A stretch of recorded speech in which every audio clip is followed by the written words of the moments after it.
Pressure কুকারে চুলায় আমরা কি বানাইতেছি? আরে চুলা দিয়ে দিবে গেল। হঠাৎ করে গ্যাস চলে যাওয়াতে আজকে এই পদ্ধতি।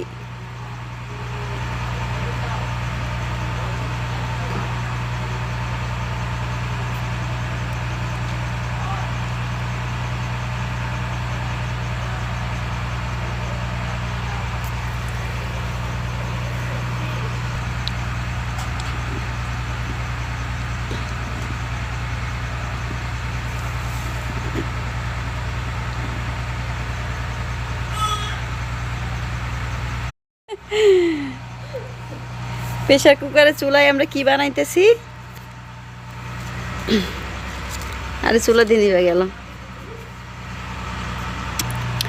হঠাৎ করে গ্যাস চলে যাওয়াতে আজকে এই পদ্ধতি।